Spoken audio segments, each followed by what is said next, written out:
കോട്ടക്കൽ പൂരം അടിപൊളിയാണ് മക്കളെ. കോട്ടക്കൽ പൂരം നിങ്ങളൊക്കെ ഒന്ന് വന്ന് കാണേണ്ടത് തന്നെയാണ്. എന്തെല്ലാം പരിപാടികളുണ്ടെന്ന് പറയാം.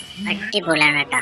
പരിപാടിക്ക് വന്നാൽ ഇതാണ് കോട്ടക്കൽ ആര്യവൈദ്യശാലയുടെ ക്ഷേത്രം, വിശ്വംഭര ക്ഷേത്രം. ഒരുപാട് സംഗീത പരിപാടികൾ, ആന എഴുന്നള്ളിപ്പ്, അതുപോലെ സദ്യ എല്ലാം ഉണ്ടാവും.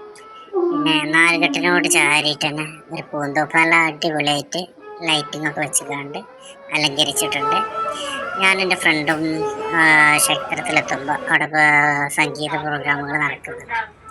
അതൊക്കെ കുറച്ച് നേരം കഴിഞ്ഞ് കണ്ട് പിന്നെ പൂരോത്സവത്തിൻ്റെ ഭാഗങ്ങളായിട്ടുള്ള കച്ചവടങ്ങൾ ഇതെല്ലാം കാണാനും വേണ്ടി പിന്നെ ക്ഷേത്രത്തിന് പുറത്തിറങ്ങി. ഒരുപാട് കച്ചവടക്കാരൊന്നുമില്ല, കുറച്ച് കച്ചവടക്കാർ.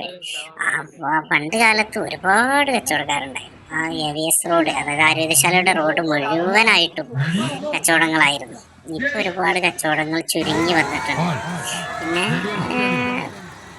എല്ലാവിധ വിനോദങ്ങളും ഇപ്രാവശ്യം ഉണ്ടായിട്ടുണ്ട്. സാധാരണ നടക്കുന്ന ഗ്രൗണ്ടൊന്നും മാറിയിട്ട് അതിന് എതിർവശത്തായിട്ട് കുറച്ച് ഉള്ളോട്ടാണ്. ഒരുപാട് പേര് പൂരത്തിന് വിവിധ വിനോദങ്ങളൊന്നും ഇല്ലാന്ന് വിചാരിച്ചിരുന്നു, ഇല്ലാന്ന് അറിഞ്ഞിട്ടുണ്ടായിരുന്നു.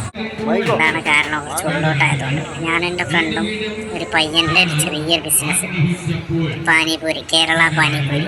അതായത് സാധാരണ നോർത്ത് ഇന്ത്യക്കാരാണല്ലോ, ബംഗാളികൾ അതേപോലെ ഹിന്ദിക്കാരാണല്ലോ ഇത് സെയിൽ ചെയ്യാറ്. പിന്നെ നമ്മുടെ കേരളത്തിൻ്റെ തനതായ രീതിയിൽ ഒരു പാനിപൂരി അടിപൊളിയാണ്. ഹൈജീനാണ്, വൃത്തിയുണ്ട്.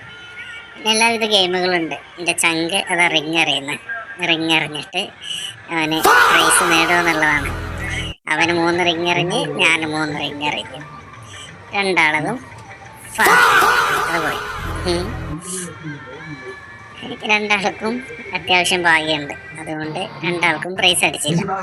പിന്നെ അവർ ബോളിട്ടിട്ട് അതിൻ്റെ സംഖ്യകളൊക്കെ കൂട്ടിക്കഴിഞ്ഞ് ഒരു പ്രൈസ് കിട്ടും.